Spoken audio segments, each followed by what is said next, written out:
Hei tid, så det atter her vi har nødgjøn parste av Gjerstamål. Og vi teknikeren tjåknen Anja Hansen og Ronny Pettersson, og så det vi bare som her, Paul Ferre og jeg selv, Daniel Adol Jakobsen.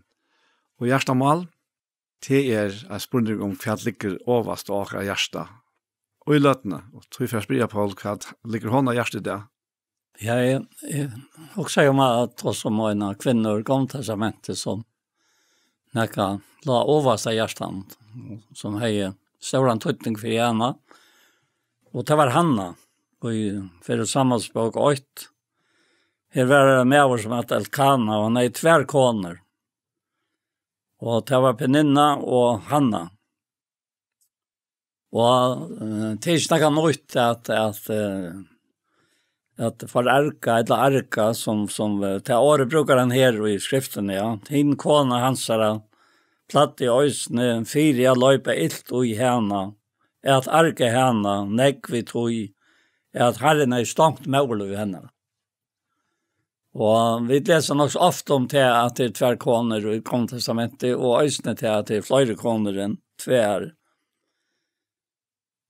Og så leser vi at så løs Jack år etter år, hver jeg fer til fører til hus herrens, arka i hånd henne og hentet hatt, og så græt hun og ville ikke et. Altså det var Peninna som arka i henne? Ja, Peninna arka i henne, sånn. Og da sier Elkana med over henne, vi henne, Hanna, hvor græter du, og hvor eter du ikke? Hvor du så sargarbonten? Jeg tar ikke bedre enn tutsi og siner. Og så var det en affær. Da jeg hadde etter og drutsi i silo, så rastes Hanna, og Eli presteren sa at stålet så innom vi dora stavn i halvdom i herrens. Og hjertasorg så inne be hon til herren og græt sorglige. Hon gjør det lyftig og sier, Herre god til skærene, venter til egen tøynen og at hennes kvinnetøyne, og i nei hennere. Og minnes med, og gløymer ikke tjeneskvinnetøyne, men djever tjeneskvinnetøyne sånn, så skal det djeva herren og han alla lust i hansara, og reseknøyver skal ikke komme høtt hansara. Så løs be hon lunche for asjon herrens, og Eli fylte vi egen og munn i hennara, men vi til at han be innan tanna, og best varar hennara rørt oss, men rødt hennara hørtes ikke, så helt Eli henne vil ha drukna. Og sier vi henne, hvordan landet først var genk og vil ha drukken? Sutt til at du leter renne av her. Men Hanna svære igjen, nøy herre, kvinna og ber tunga sorg i hjertan. Vøyn og sterskan drikk har vi ikke drukken. Uthelte best hjersta mot 4 og 18 herren. Så hatt jeg hoksa om. Uthelte best. Hjärsta mot fyrir herran. Nettopp. Eta fyrir Asjan herran. Halt ikkje tjenast og kvinnetøyna vera vana konefolk. Nei, alla tøyene har vi tale ut av større sorg og gremje munnen. Eli Sverige, færre frie, god Israels, skal djeva der til å be han om. Ta sier hon, let tjenast og kvinnetøyna finna nøye for egen tøynen. Så för kvinnan sted, og nu åt hon, og så ikke langer sorgarbonden. Ut og morgenen etter, fører de tølge opp og tilbøy for Asjan herrens, så fører de sted og kom hjem etter til sin kjals i Rama. Og Elkana kom konen synne, han og nær, og herren myntes til henne. Det så jeg en nekk ting som jeg har hukst om, som jeg leser til Jøknon, ser sjøvene og der kapitlene som kom etter henne. Så her til fremst affære øyne for året at tilby Herren, og at offre og alt det som har du vidt det gamle. Mm.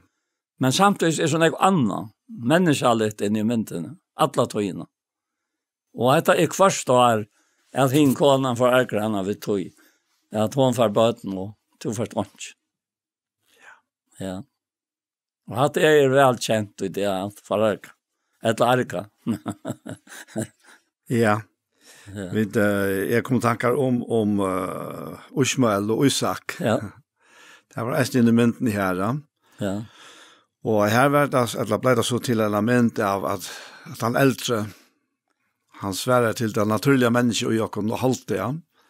Men Isak som var lyftesonen som tryggven han den nya människa eller svärar till den nya människa och här var så till galtande till att den äldre han blev via arkat han yngre och Paulus tekte fram i Galaterbrevnen att sålas vill hålla alla tyna arka den nya människa och jokkorna och vad det så göra vitt här spiran här att Siras stafestran här. Jo på samma måte som Abraham fick order från konungsynare, alltså mamma och Isak till att räcka Hagar och Ishmael ut ur husen. Alltså han det här som arka igen. Så säger och Herren gav henne rätt. Så det var ölla svårt för Abraham. Men och Paulus tar så och brukar det och säger att samma hatt som ta att ta var boyn om att räcka att han äldre ut så boyn nästan till åkken det att alla såna arkar åkken det gamla människor hållt det. Jag får det rich att dyr till och inte ha samkänsla vet du väl like medlidenhet som man säger brukar ta år ja. Ja. Det är härveligt alltså och alla tyna klart till att göra det motsatt av tog som Herren ville lov och klara. Och man kan så har vi också om hur uppe här är det alltid för det nya människa men så har vi också om att ta nya människa följt inte uppe här det att det kan inte falla att uppe här det och att Herren häver alltså och nu tog det vi också sånt här han har långt dömt av Golgata och just at lunches så att han kan till åter ska komma fram för jag som Guds. Och vi har ju god naljantan och Jakob som är mynten ett talsmävren från god till Jakob. Och vi det så skriften att vi skulle inte göra någon sorg alltså. Naljantan Guds sorg som det är insikt där vi inte ändlöska där. Och här är om det största mittlen här så berge. Tar han säger ger en sorg till tid är vi har någon insikt till ändra lösningar där, no? Så att om vi för att halta vi halta någon alltså och det gamla människan och mot det antan ja så får han sorg men tryckten hon var ju kronkat. Nej, men att det här kommer tydligt fram imsastärna att det här vi man kan se heter arkaruja i mitten ta gamla och ta nya alltså mittelhalte och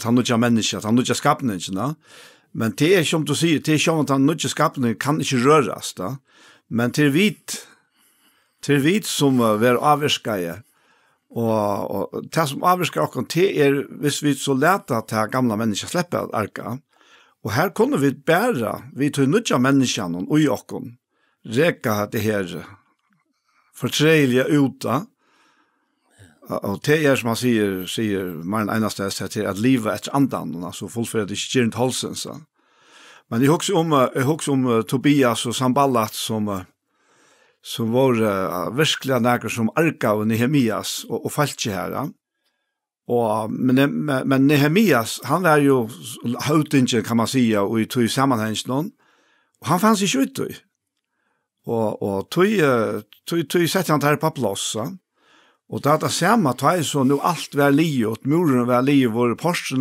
var omvalt och allt var som det skulle vara så kom främmande Chapman in och det var för så det läge bara inte sabbat men tell det inte ju alltså tar vill inte look alone om man kan se det på tammatarna så tar vi in sabbat och det enda så tog att Nehemias han hörde Adam. Det är inte vad det kan komma in att det och vi minns akkurat så hörde där vi men och det kan jag så äckligt men att bara mynter och att mynter på auktoriteten som tar nya människor och jag kan häver överhållt någon. Ta mynterlägga som ligger oj till nya människor. Jag plejer att nöjta till åra läge att tivet här tog öjrons öjmer. Ja, akkurat. Alltså ja. Du ska inte råa iver mer. Ett livet tog som Herren vill vi lov i munnen och särliga. Hvis det är uppgåvor vi färra till och Herren har lagt att röjar och så kämpa in i mitten och brukar det som händer i livet någon alltså ösnyt är eller kanske gör ja ta minst du ska så vara ta och vad du säger ta eller hur du reagerar ta eller hur du gör det ta så ska inte alltid vara så gåva och det är nog det som skapar det så arkanen och i halten no? Ja. Att Herren ger så ett verska lika väl om det är det här. Ja, det är akkurat det. Det är alltså vid en säger det också gott nu här fyra att det är att vi som tryggvande är så ofullkomna att Herren har sagt vi att det får inte löjve till att stäcka mer och jag brukar till att sikna andra. Akkurat. Det vet jag också sagt. Ja. Ja, jag stäcker nämligen av det där han säger det. Det stäcker Ja. Det hade varit ölla gott sagt och hade nämligen sannolikt, va? Hade nog rönten oss nu det dagliga livet och det vi blev vi har vi bäge kunde känna och vad ska man säga? Damlig alltså av öron tog så när som vill tråka att gå vecka. Men man tycker ju i upprona vara det gott tecken att man då lärt sig att känna det gamla människan i sig själv och låta det bara vara. Alltså, du får inte veta. Nej. Och de bara att det släpper sig råa. Nej, man kan säga att du får inte veta än till att du brukar till andra människor till att sätta det gamla på plats. Ja. Alltså, vi är gärna värst, ja. Ja. Och vi att halta fram vid och gå av versen. Ja, och det är alltså det viktigaste här det är att vara i kvällen, ja. Ja. Det var det som jag fick bort ur till Eisen vid Nehemias och den köpmannen ta att sabbaten det är ju mynten det är det som är tutningen det är mynten och på akkurat kvällen och i Kristus, ja. Det tar alla tydna om kvällarna och i honom, och i det och det nya sattmalan är det ju inte bundet att av som dövon. Nej. Det är alla det är lycka. Det ständer också frukt för att avgöra det. Jag blir säga mycket där till min hel där nu. Så är man först i tjej och så är man här eisen mycket där. Men det är inte det att göra som sålas, ja. Men det som var visst här som kom in om horserna. Det var oräkva kvillna som det åtta, ja. Och det skulle vara öjla alltså uppmärksam på att vi inte löjva någon att släppa blå vi att på någon så att när kvällan ryker, och det enda vi kunde göra det är att söka upp kvällarna och i honom och det kan vara så öjla imme som vi som människor gör det, men det är rätt som du säger, det är gott att vi känner det, men det är lika så viktigt att vi känner vägen på sig ut i ästen, ja. Nettopp, ja.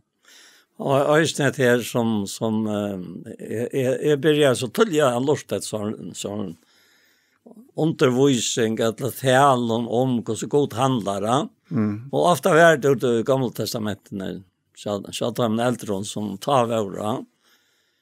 Och så minns jag till att det sanningen och ett enfalt badna sinne är så lätt att få. Det kostar dig och i minnet har andans hattat nå. Och det kostar tvära strömmar att halka så avdolt att alla hjärtan strömmar och god är det halt. Och så säger han här att han sal som god vill göra gör en Abraham. Hon Isak så in må bära som lyttnes av för fram. Och nu är det så smäll. Han skulle räcka sig ut. Men han måtte inte i löven och Abraham vara dyra bärare än Herren själv. Och här ofta så gröna vi där böna vi är så god offra sin son. Men också där till Abraham för offra sin son. Och vad gör han då? Han gör det som om att han kunde gott drepa han, men han visste det god för att ge honom natt. Ja. Alltså, ta tryggven att jag som en trygg ska brukas till. Ta tror jag kvillan faktiskt fullkommen. Ja, akkurat det som du säger. Alltså, kvillan ta fullkommen. Alltså, och så färra tar på äger, och han blir dronchen när vi är efter det här, så han vi får en utlag att det är så vi färra iver här att tillbe. Och pojkar så igen och här som fjättlig är i Jerusalem som har varit vet till. Och han sal som god vill gör en Abraham, och Isak son man bära som lyttes offer fram. Oj lattor kan en färra till slukan offer dig. Att vakra räkol göra, och nu är det inte Jakob. Det kostar hjärtan nej, då hon dög ju. Bostor, då hon fick Benjamin, ja. Ja. Han sattna sonen, ja. Och hon finns ju Josef faren, ja. Ja. Så det ligger omöjligen negg dyra barst oj trunne. Alltså till tryggven är så dyra bara gode. Han säger till att en rättvis mån ska liv av trygg. Och sext han, alltså sext är ontan tog i liv av trygg. Så är det god till stocka till mitt liv, alltså. Jag gör det. Nej, han har ju bara tacka till nutja människa. Det är skapt och i Kristus, ja. Och allt annat är det har inte gått stocka. Det är längst färd under domen och äntligen fort under domen av Golgata ta Jesus døy och i holdt någon. Ja. Ta han døy okkara deia og i holdt någon. Fyri okkon och vi som sagt är døy vi honom. Och det här är från god rocknara. Och tog kommer att är rocknesticke kommer vi vill be om att ta till rocknesticke upp eisen här i Rombrans häxeldom så. Ja, nettopp. Du skulle sitt eisen rockna tickon som dig från synden, ja. Livande för god. Men livande för god, ja. Ja, och i Kristus. Ja. Och här kommer så eisen något annat in att som Peter tar sig om. Jag hade nämnt det i en sändning inte länge sedan. Det är skuldet till nu lige för rättvisa skuld. Alltså tar det att det är några människor så för rättvisa skuld. Det är bara det som är rättvist, då. Ja. Så är det själ. Och så säger han antegods och kryssar kvider i täcken.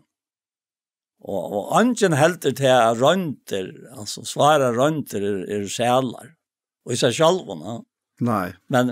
Men där för etla där vi gera trunna av större vidre än hon är av vår tog vi färdigt och röntenar vi samma sinnaläge som Kristus färdigt och röntenar och det är detta sinnaläge som för glädjen och för hon och la talen la jag krosse alltså och lä inte vannärna och sitter nu i högre så jag har sagt och så säger han i Hebreerbrevet 12 jag också som han som tålen har bara att syntarar jag har sagt om sån här mot tids för att trött och motlös så allt tycker. Ja.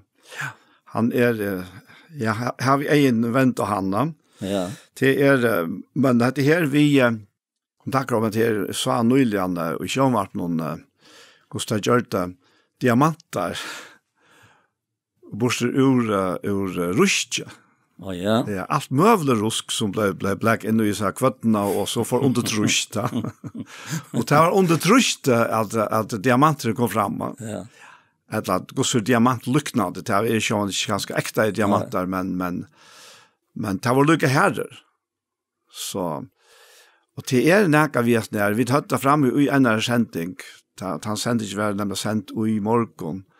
Kvar tar sig om att det är i målbräckna, hvis vi tänker den naturliga, att okkara uthaltenhet, eller likamlig uthaltenhet vil styrsta, at okkara muskler tar styrstjast vi at vi har brukter og kommer under trusht, så styrstjast der, og det er det, altså antallet livet tjåkon, ja, altså, vi vil det mengan helst bare være kommet til himmels, altså langt her, det vil si at vi vil gjerne være her, men vi vil ha at det skal være av himmelske tilstander og i okkara livet. Og det er sjølvande møvlet Men jag känner inte någon som har upplevt det. Det är själv Paulus inrömmat att han var inte fullkomlig långt, ja. Nej. Men han tror i ettertid att om han kunde nå fram till uppreisningen av dig, och tar man inte han inte via att ta Jesus kommer efter och personen ska göra och allt det, tar man inte han vi den andliga tillstånden här, kvar han är så livor vid sig själva, att han faktiskt är fullkommen. Men han säger bara ut att det är inte fullkommen. Nej. Och men jag glömde det som att han och så rätt mig framåt malen då. Vi kan säga han säger jag har givit upp mig själva. Ja. Och i sin tjau en sån Jesus är bättre med själva. Ja. Att hon nu är man kan. Ja. Till oss när samma tror jag. Men jag också med det här i första kapitel och 3 och det är när Eli säger att vi här först efter att dömt han att vara drucken, och tar hon så försvär hon nattor. Eli hon säger halt inte tjänas och kvinnor tojna vara vana konefolk. Nej, alla tojna har vi talat ut av stor sorg och grämjemån. Så jag kött att ta fejl av en människa. Att det ger nu, det grämmer sig öjligt och gräter och Eli heller hon gräter ju till att hon kan gå drutchen ett lagsvar. Så säger han nu, stäm 4. Eli svärar i fär och i frie, god och Israels skall geva till och i tog be han om. Och så särst då örsligt på ena vägen. Allt som Eli har sagt. Ta svärar i hon. Ta sig hon, lät henne så kvinnan tojna finna nöje för egen tojnon. Så för kvinnan av sted och för. Och nu 18 och så är inte långkor så sorgar på den ut. Och morgonen efter för de tolje upp och tillbaka för Jason Herrans. Så för de av sted och kom hem åter till som Charles och i Rama. Och Elkana kom konens öjne i hand och när och Herren mintes till henne. Hon var vid baden och åtte son Ari efter og gav honom navnet Samuel, tog seg hon, jeg bygger med han fra Herren. Ja. Alltså här ligger en otrolig hotäkande och sandlag och i hessen åren och så henne, tog nu tror jag att hon fär sån. Akkurat. Ja, nettopp. Ja. Men det är en naturlig hatt att hon fär en sån. Det är bara han är stankt mål ur henne då. Fyra är att hända processen skulle till täckaskap. Som nu är fram och i emjoglöjka och ötlånesen där som hon är inte skilt, ja. Kvian är inte skilt, det är hinfäck. Ja, det är ja, det har varit det samma vid Rakel. Att hon inte fick på ett nu, men Herren sa till henne och så. Men, och det hever allt sin tutning, det är helt visst, ja. Och jag vet inte akkurat kvart det är ju det är något vi att Herren han vill röjna sig här och jag vet inte hur jag bara röjna men han vill föra sutt fram. Ja. Han häver faktiskt sett paddlen upp. Och han ska visa näka. Och han är en ölla stor paddel han är till en väldigt paddler och en tojar paddler eisen, ja. Som ska visa kvart och han är i mån till det naturliga. Det naturliga till att jag här pinnen ut i för någon och jag räksa för så var det Lea och hinnar tjakonnar som alla finker på men inte räkola. Men på en måte så är det Räkol och Hanna som färgjøknes at trångnar til ikke få badna. Og det er veldig en trångt kjenne kvinner som vil hava badna, er det ikke ferdig. Jeg kan bare si fra selv, vi var gift i mer enn 3 år, og vi fikk sånne tjåken. Og jeg kunne bare være vittne til særlig og så kona lei undertøy at hun ikke fikk badna. Så jeg synes har vi smakket av toja. jag tror jag inte tog ut. Det länge tog att jag ständer på, men ta så 4 år i färden så det ju inte tog, ja. Men här så för någon här vill bara god visa till att det är inte det naturliga som ska fram. Men det är det naturliga. Det är att han djävul växta, som han säger här i 4 Korint i 3 kapitel, ja. Kvar är det Paulus och kvar är det Apollos, ja. Andra plantar, andra vattnar, men det är god som djävul växta.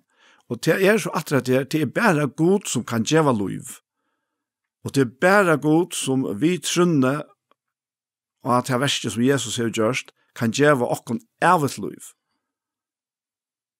Ja, det er faktisk. Og hvis man kjær og i Rombrevet kapitel 4, så sørst du at det er som du nå har nevnt. Ja.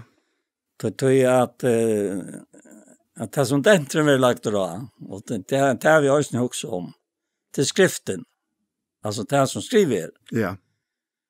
Tog at han spyr i første øren til Rombrevet 4, hva skulle vi ta sia av fæger og Abraham har vunnet etter halte nå? Vær Abraham rett og kjørter av verskon. Hever han nekar rausa seg det? Det er ikke for god. Det er ikke for versk hans eller hva han vil gjøre. Og så årer han seg såleis. Og til så hotekande teg og i samtalen løye det inn i skriftene. Og medan du sier hatt og Janne, så sa jeg skriftene fire med sier neka. Og hon sier, og tog kvart sier skriften. Og nu kommer det her som du tar seg om. Abraham tror gode. Og det var nok noen til rettvis. Så stør han tøytning hevet det inn i løyven om berget, og med han tog en fer, og vi lever her, og eisen for gode, at det er hentet veien, og jeg akkurat trygg fer, alle tøyene, til hans her. Ja, det er det som god, og vi Abraham har vilja ha fram. Akkurat. Det er ikke for ikke at Abraham vil råkne som troer færgerne. Det er akkurat utfrasen her at Abraham tror god, og det er råkne hånd og rettvise. Men til så tar fragrøyningen som han teker fram, Paulus sier, han sier, ta nu viskar, 4 verset, 4 Rombrevet. Honom verer lønne råkna, ikke av nøye, men som nekan øyra. Men ta nu ikke viskar, men tror av han som gjer henne og godlige rettvisa, honom verer tryggvansar råkna til rettvis. Og så tekker han døme ur David. Og jeg husker om det gjørskvalget, da jeg vet, sjalt til Bibeltøyma, vi var en nøydjan menn her. Og så sier en av tøymen hette, ja, hva er så måneden i midtelen Josef og David? Jeg blir avhåverdt spørninger, nå har vi 2 personer inne i mynten som også var da. 4 myntarliger. Så om David sier han at god herren, at jeg har funnet David, mannen til hjärsta møynen. Han skal gjøre at han vilja møynen. Og hvis jeg og tilfører at jeg har sagt noe om at det her, så er det helt til Daniel eller Josef. Helt enn David. David har ikke noe feiler. Men du ser at her, den spørningen stod opp, og det kom beina framfyrir meg. Hvor? Jo, du har en tidraknar ikke sint. Altså, han tidraknar ikke sint. Det er akkurat, ja. Og hvis jeg gjør det for at vi er satter, så var David jo et veldig eksempel på Ur-Øtlund, vi møtte Tøymebau, Daniel og jeg, men tar bare var også ekte her, og tog som tar var, alle tøyene kjøkken. Ja, jeg har vel lagt mest til at det er personer som er faktisk mest beundrer, jeg vet ikke hva nevnt det for, mest beundrer i gamla Sottmaland, det er akkurat Josef og Daniel. Ja, passer. Det er, tror jeg at det er det som standa mest lyda leser fram. Det har vært sjåvande haft anker lyder, men det kommer ikke lyst i skriftene. Det har vært faktisk sett fram som rettelig fullkomner. Men David, han var jo han var her ved feilene luster tjoen, eisen, ja. Og det samme eisen vi Abraham, her feilene var eisen luster, ja. Han har eisen sunnebreka, og jeg må si, akkurat som jeg har hilt det, vi har sinne feilet. Jeg så at nesten i vil beundra Josef og Daniel, tog faktisk ikke mennesker her som teir Og hvis man så ikke ser Kristus og i taimene, at teir her, og på tammatan, tog jeg til å lyse Kristus for okkene. Hvis man så lykkes som leisryver beundringsene fra Kristus, ja, men så er det feillig. Ja. Det kommer så etter her, at han her, at nu teker David året, ja. Det Paulus sier her og satt året. Så leis prøyser øysene David til menneskers halt, som god tilråkner rettvise utanverk. Selv de som misbrotten i fyrirgiven, synden fjaltar tja. Og så David og så Daniel var der fjaltar av gode, så det sast ikke nek til det. Men så David var der pura åpenbært, da. Og så sier han, «Sjælert han med over i herren, ikke tilråkna synd.» Og så sier han, «Hentan sjæle hun jo fire hine omskaren, eller fire hine omskaren. Vi sier jo at Rikven var råkna Abraham til rattvis. Hvordan var hun til å råkna honom? Eller tidråkna honom? Da han var omskaren, eller medan han var omskaren. Ikke da han var omskaren, men medan han var omskaren. Og han fikk omskjeringar tekjene som innsikte troaratvisner, og i han heie, medan han var omskaren, for at han skulle være feir aldra torra som trykva, og ikke omskåren, og så rattvise kan være ta imot tilråkna. Han ligger utrolig nek i hans uttrykken her, hvis du også om det. I Rambrevet 34 ut 5. kapitlet, så sagt du at det var fyrt han av godlige, og det var fyrt han, og det var fyrt han. Flere fornevner han, at det er sint og mister, altså, og så skulle vi råkna også, Rambrevet 6, som deg, og du siterer du igjen, du kan si det selv, altså, råkna som deg fra sintene, men livet for god til Kristiets, medan enda sint kan helmast inn i okra liv. Ja, det er ganske særlig at da. Du tar det mest bruk for det. Ja, og tar vi tåsa såleis, så kommer alltid Johannes apostlen framför mig. Han skriver nok evangeliet först, som jag har hört, av ödlorna. Han skriver bröven i Aron, säger en som jag läs. Ja? Men det kan inte det samma. Han säger till Lov Jesus sonar hansara, rönsar okkom fra allare synd. Alltså, rönsar. Alltså, det rönsar alla tøyna. Det är otroligt uttryck att kunna säga allt här. Ja. Det är ett ävet värska. Ja. Och i mån till allt det som Jack Fyrs i åren där sanna offre komma. Ja. Det är först år av nudjon. Akkurat. Måtte bära offer fram för syndnar som tar inte kunde täcka några borste så i brev, ja. Det bara mitt i av synder, ja. Intill Jesus kom. Ja. Och han sa fullgjorda offer av Golgata teker syndna borste ena för alla. Og det ikke åkken kan det være, og det tror jeg det tryggven som ber om all. Vi doer ikke selv å råkne ut til at vi synda fri. Vi fri fra syndene, tror jeg god til å gjøre dette verset, og vi doer ikke råkne til ut. Øyla sverst vitta, og færre ofte atter til å røyne at gjøre imisk ritualer nærmast, altså for jokken sjølv, men personlig, det er ikke bare noe sammen i kyrkje eller samkomløyva, det eisni her, det slett det, men det er også som okkur mennesker personlige, og i stegen 4, at lyta av Jesus fullgjørda versk, så kommer vi fær inn i sånne prosesser via jotta synd og synder, og så i stegen 4, at jotta synd offre, det fullkomna syndoffre. Det är det enda som löser.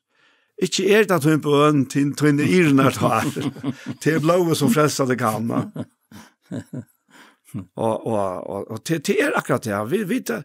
Vi halta at hvis ikke har noen sterske kjensler vi enkre og så, ja, men så det ikke ekta noe. God krevde ikke. God krever at det slett ikke. Han eneste han ikke av oss, det at vi fæta og skilja, at vi kommer ikke vi egna hjelp av mål på nærmest som helst måte. Vi kommer omgang til her til at vi kunne råkne nok synda fru til at vi tar oppført oss, altså okkar rettvisesversk, bæra vi trygg av Jesus Kristus og det fullgjørende verset som han har gjort for oss. Det en utrolig påstand at komme vi. Vi kan ikke være grunnt av det gode. Så var det som du ikke bare ble en hånd. Så var man godt spottet, ja. Men det var så løsning, ja. Men så blindt manna vid. Ja. Løyt av herren og ødelen hjørsta tøynen, sier han i året. Men løyt ikke av vid tøyt. Kjenn han og ødelen løyen tøynen. Så kommer det her som du sier. Så skal han gjøre gøter til denne rett. Ja. Men det så valgsignat på handamaten, Paul. Så har vi ødel møvleg. Ja, Øysten i Aron, det verset i Sangen, at Øysten var badnans inne. Som Aron eimuk takte ta gods og herstans lov. Og enn som avur vakte, vær vårt i herrans lov. Ja, så skal to mot hjärsta. Og rønt og og frikt av det gamle uttrykket. Og hva sier han så? At godt en løyta trygt. Altså, løyt bare trygt av godt. Enda Aron som gjør så stora feil. At han måtte ikke slippe å snakke selv. Sier Herren vi Moses, og Moses ikke ville fære at han stemmer i sitt land, og jeg har ikke bror til Aron her, han kan snakke seg. Og hans nere gøyparen som vi vil kalle han i Gamle testamentet. Ja, men han må ikke slippe at hukse selv, altså. Han må rundt og støyring. Ja. Til skal jeg ikke nå i munnen. Og Herren leier det jo, som å si, inn i visken av Abraham. Årene, altså. Ja, så Moses han var mynden på at han himmelska talsmannen her, da. Ja, men kan huske om at vi sång vissa sangen her, og jeg var gøt og sånne vaknen til brevbrating. Klokkan 11, og jeg tog til alle sangen og det var sorg sanger som vi platt synge taften for det tøyen, ja, i sjælen, ja. Og det andre som hendte her, vi med her, så ångre vi her. Det herfra jeg minnes dette. Det var at jeg sa sannløyken. Og Jesu gamle testamenten, altså, det var kallet skokkamenter. Men du sa sannløyken, pura klara. At Aron kunne ånga at vi var frasetter til, og han var sett til. Og så framveges, altså. Så fullkomna var, og i så nekvåna. Ja, det Det veldig kjølsamt vi trunde, ja. I rettvis må en skjæren liv av seg. Det var enda til ikke rombra om tøtja. Og 1600 tog, så salen ikke stokket til han. Så nevnt var det. Altså, livet er ikke trygg på av Jesus Kristus, som til et lov, så jeg godt ikke stokket til det. Nei, det kommer fram at det her. Altså, det bare vi trunne, ja. At vi connecta på Kristus liv, ja. Og som vi har nevnt åren, og som vi vet tydelig fra Bibelen, så det bare at han nødja liv i Kristus, og vi Kristus, og vi hele andan, som god, ja. Har vi takket til. Og tog her, altså, om medalje en tøtning for åkene, vi i tog kvillen, ja, at altså, faktisk alt stress, og det kom faktisk eisende fram, og som skuggament og i de gamle paktene, hver og i prestabonen, han måtte ikke Han måtte ikke lukta svetta. Kvui, altså... Det har kört för. Ja, men det är inte någon stress. Det är inte någon stress. Det är strångt. Strångt, ja. Så det är nekva sådana mynter här som vi saknar det att ja, men det är kvillan och i Kristus. Alla tøyna. Alla tøyna. Det är alla tøyna här. Ja. Alltså, angår vi att titta den foten. Nej, och flashtingarna tar gänga ut på. Ja. Alltså, ett det att vi inte gör efterfyrarna flashtingar. Men hövs enda mal vi frestingen att flytta okkon ut kvillarna och i Kristus, ja. Akkurat. Och då det bästa vi gör, det är som sagt en som avor att götta ta fullkomna syndoffer Jesus Kristus. Att götta syndoffer, inte götta synderna. Netto, ja. Det är som Hebreerbrevet lägger också öjla klart. Ja. Här är ångantinnar så sen götta något synd. Nej. Det är allt längst sedan i sig. Det. Ja. Och tar han så nämner synd där, så nämner han det som något som är läst utanför jockorna. Lägger till av allt det som tänker och synderna som hankar så fast upp i jockorna. Alltså. Ja, och den mindre lägger vi det här. Det är som är det. Ja. Och så tar han så kör åter till att han är fötter och till något snäck var till han är en smadrong för han själv. Jag var ju så skämd han väl. Ta han för vid någon.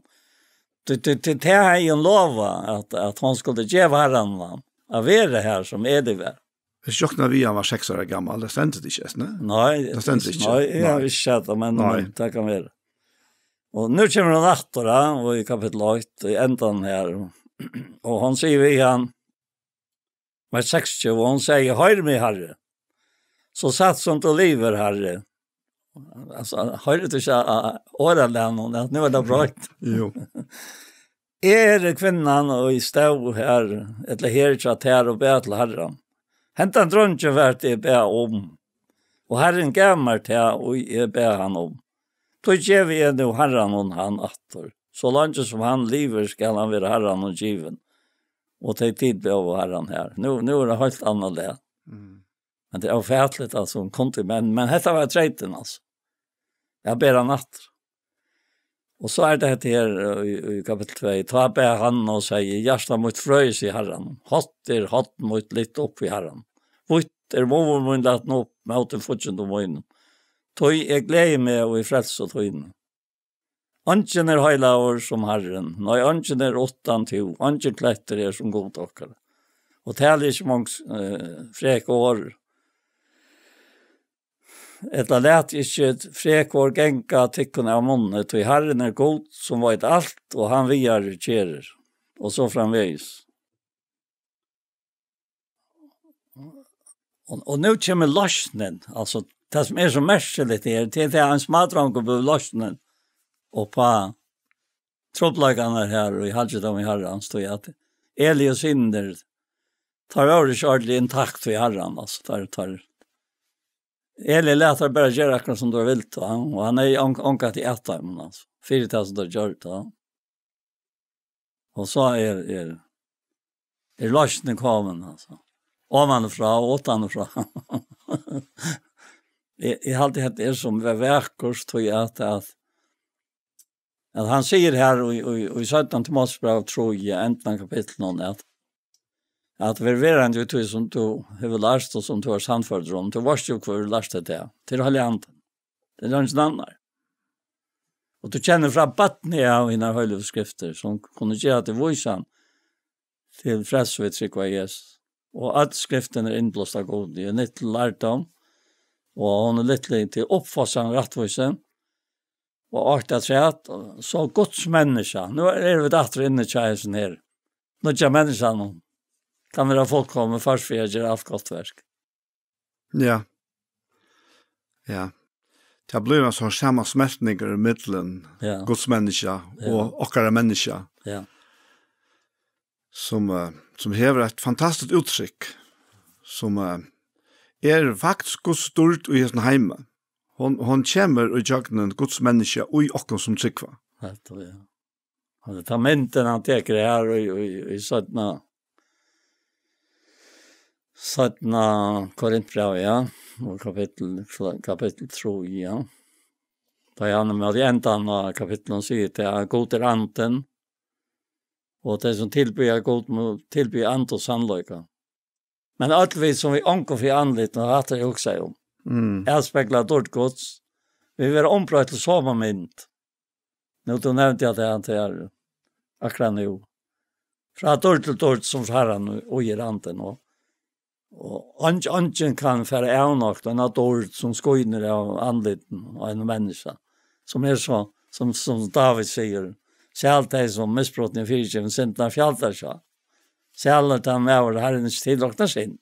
Alltså, hvis du husker om average av her som påstand, hvis det er bare med en påstand som David får svære i sine lauter vi, så er det ikke rikka. Men nu er det vereløgjen som han gjottar om seg själva og i egen gods. Ja, akkurat. Ja. Ja. Så først så inn i den 4. kapitlen her har det ofta fint. Jag kunde gott ta på mig bit tema Lise att det första här. Alltså jag hade till kontrasten är så öle äxlig. Ja, nu nog längst hade det varit ju för. Ja, alltid det. Så det också fyra. Ja. Det var väl ofta fyra. Ja. Ja. Och ja, han säger så jag kan läsa några verser till jag börjar så jag säger tar vi nu här hesa tjänast då. Ja. Och det är tjänast antans. Så. Efter tar det miskon och vi tar finche så missar vi det inte mot. Eftersom alltså vi har hesa tjänast. Och nej, vi har sagt att läsa från en skamle lögnegöton och gäng inte fram i svitje. Ei helter handfæra vid orgos og ærliga, nei, vi har letja sannleggan åpna fram, talar vi til samfunnsku kvars menneska for asjon gods og bia til takk mot jokken. Det enn evangelium okkara fjalt, så det taimon vi får tepas til fjalt, her som godren til hessen heime hever blinda hoksaner hinna vantsikvande, fyrir at ljøse fra evangelium om dord Kristusar, Hansa som myndgods skal ikke skuina for taimon. Ikke okkur sjálvar pratika av it, men Kristus Jesus som Herra, okkur sjálvar som tjenare tikkare for Jesus skuld. Og så kommer her at tog god som bei, at ljós skulle skuina fram ur myskre. Og her viser han til skaparna sjøvna, ta god sier vel ljósa, tog god som bei, at ljós skulle skuina fram ur myskre, han, man kunne sagt han samme, han samme og hever letet det skuina og gjørsten okkara, fyrir at kunnskapren om dårdgods og i asjon Jesu Krist skulle lysa fram. Og han sier asjon, og det er det samme som anlit, altså, men fyrir at kunnskapen om dårdgods og i anlit Jesu Krist skulle lysa fram.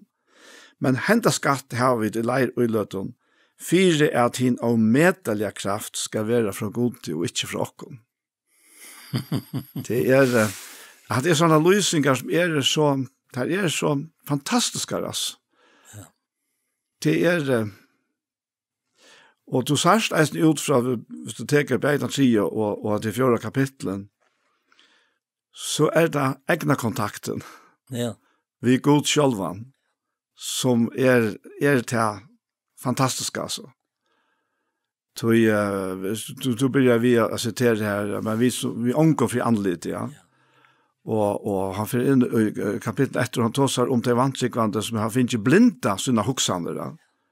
Alltså bara förron. Alltså det är blindleid ju bara förron. Och man kan säga att det förra förron är det religiösa blindleid, ja. Tog at de fjalt i anlitet hadde låse ur Bibelen. Og brunna det så stevet jeg fra Moses som tar i han les, så får anlitet hans skuina, og det talte ikke skine av anlitet hans som måtte legge og diver. Ja? Men til enda så var det skine, det var fjerde borster, og så var det ikke at jeg duka til at det var fjerde borster, så leie man og diver anlitet, ja. Men her var han ikke dårlig etter. Som så. Og tog var det blind, religiøst blind, men han ut i neste kapittel tås han om blindleikan som stenst av at sinne lagt faktisk av. Ja. Og så tås han om etter her, anledd i Jesus Krist. Han som vil lete skuina og gjørst nokkare. Ja. Man bare hos sier takk og lov. Här är här och vi tog sanningen om det här så ett vers att säga. För jag ser det så bättre inte upp med att gå nöron som vi tar så om det tymliga och det antaliga. Eller det godamliga, så det är mänskliga. Ja. Men tidsets hjärta bresta. Ta hoven fästes då att offra allt det bäst. Vi ägnar grövast då. Mar väkt av glädjen hävor i Herren var det mer som vittnesbörd med djävra offerhejnen här. Ja, men kan omtrast om jag säger dessa reglerna här. Ta i syns där för mig själv då. Men ta i to hickar att då, alltså mitten här mar väkt. Det är allt. Som glädjen djävur, som Herren vajter med, som vittnesbörd med djävur, och offerhejnen här. Alltså, till att vara vittne till den egna deja, ta i to färs samman vid Herren och vid deja. Vid Jesus, alltså. Och Golgata. Alltså, han dög, så skulle vi dödja. Vi hon. För jag god ska vara dörrmästare i Löjvjök. Och nu kan inte jag lägga värst.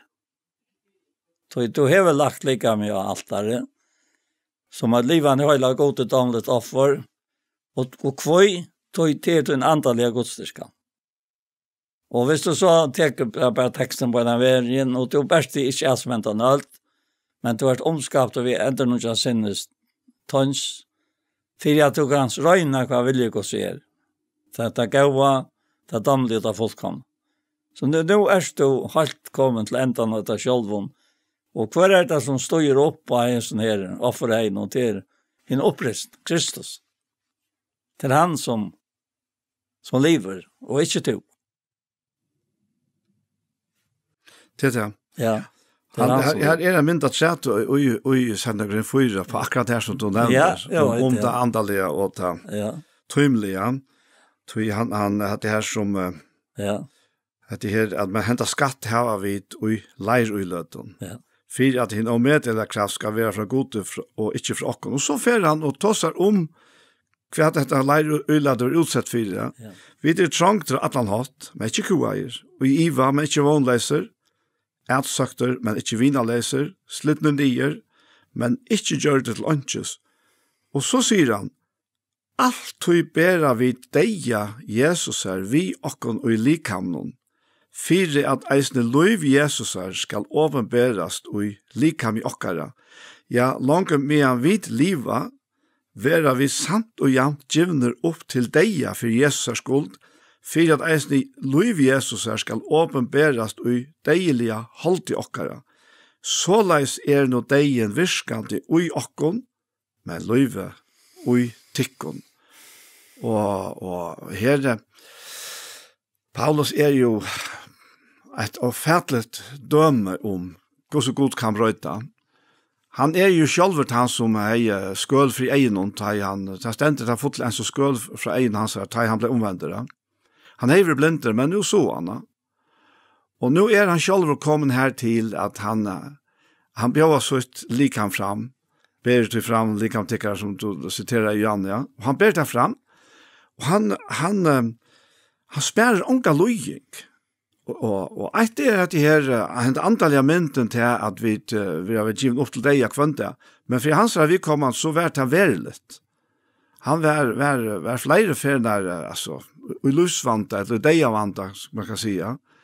Kvui, jo, fire det som var sikna i bådskapen som vi omtaler her, skulle komma og nå helt lokkara, og skal langt ut den. Så vi tror bådskapen, evangeliet om Jesus Kristus, det som setter mennesker i frals og frihet, fullkomlige. Det en kjanna. Og, ja. Jeg må bare si at det Daniel, at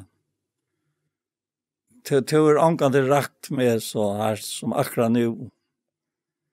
Det vet jag ofta ta som ett gälla. Men jag angående chatt med alltså så han tarva akkurat det som du läs. Allt och i bära vid dig Jesus vi och när det kan. Fyra att östen lov Jesus ska åpenbaras till lika med oss. Jag långt med han mitt liv va. Vera vi samt och jämt givna upp till dig ja. För Jesus skuld för att östen lov Jesus ska åpenbaras till dig i hållt i oss. Således nu dig en viskande i oss men lov i tecken och det var månaden av Paulus och tajmen som fälls vid honom och samkomne som Herren är röst här stan. Ja. Tog att det var nättfattar som fattades i Korintsamkom. Han här. Alltså här som sandlöjtjen, ett laverelöjtjen är att bära sitt egna likan fram som ett offer. Och jag blir så livet vi också om att här. Det är bäst ett likan fram som ett offer. Kvar är offret så är det bränt. Det bränner. Ja. Och det bränner upp fyra han. Ja, som det lever ut här. Det är akkurat det. Alltså det är fyra och som tryckva. Ja. Och som jag törs att ta så stor år av mig, men fyra att signisk ska komma ut. Ja. Så må människor offra sig. Ja. Det må offras. Det må. Alltså det är och ständigt man kan nästan säga och ständigt för så det boje av vid bara njuta liv upp själva ja. Och som jag har nämnt förr och då att det som att jag har varit nämnt att senast att det som är äta sätäpple. Det som ska sättas och göra det som ska dodja. Det forterar vi bara på en väg och så är inte. Nej så är inte. Angenavast. Nej. Men fettekvite kan nu göra och döra. Så ber han nekvan avvoksta. Og takk kveit og kan være først og fremst Jesus Kristus, men da Paulus sier at alt ber han deia Jesus her, og i likamsvinn, så mener han eisen vi til at vi at faktisk leta okra likam bruka sådan hatt, at vi missa. Vi tjener ikke der penger, vi får ikke der opplevingar som vi annars hadde finnet. At vi har et annet mål. Ja. Og det målet er ikke bare at herligere seg selv, altså, og religiøse fætene av en løren, men alla kjølspunsler som man eisen kommer inne på i kolossebrevene, til å begynne likam, ja. Men det er et enda mål. Og det er at andre skal få fæter i evangelien. Det er samme. Og få fæter i, ja, få fæter så med kraftene som har brøtt okkara liv. Og vi kan bare hitte her til dem, altså det som er så falskjen her inne, ledja ui, altså det er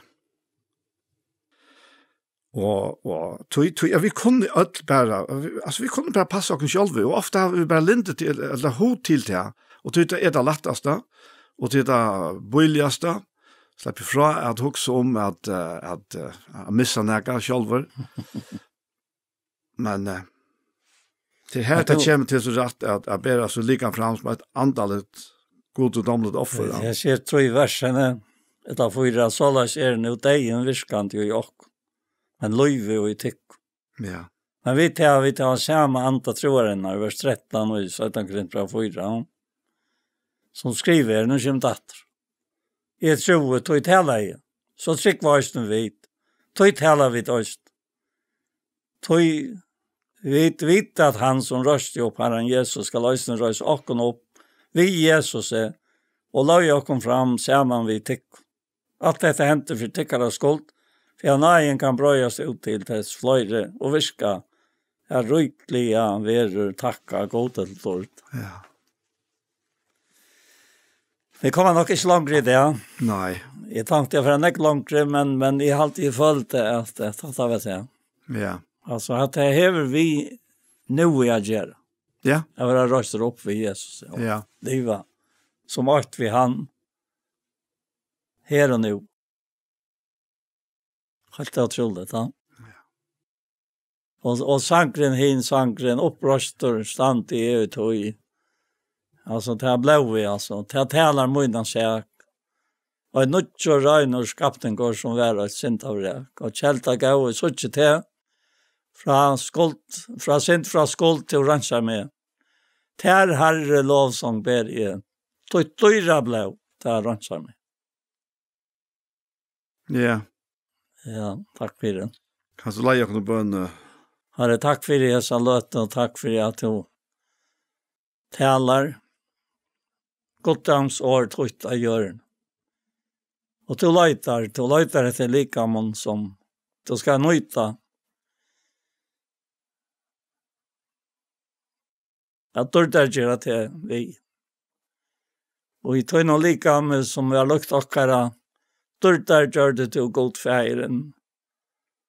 Och i akkara likam kunde vi göra det samma som du gör det. Vi kunde där göra det och i färgsens atlan. Vi har andan som vi har kom på er. Det är en återfotlig tass med av som ångatöjnar, reipar ångatöj, gärna på sig ur sig själv. Tog han sätter, eller han uttalt och görs nockar av kärlek gods, för att han ska täcka av Kristus och kom till rock. Och Herre, tack för det att vi släpper vara vi och ge som värst.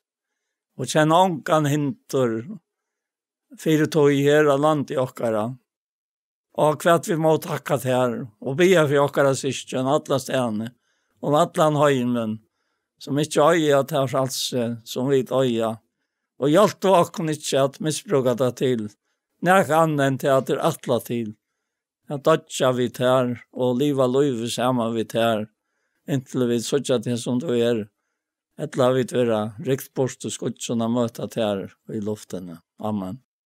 Amen. Så var hesenparsten av Gjerstamål kom det enda. Og vi får å takke for jokken.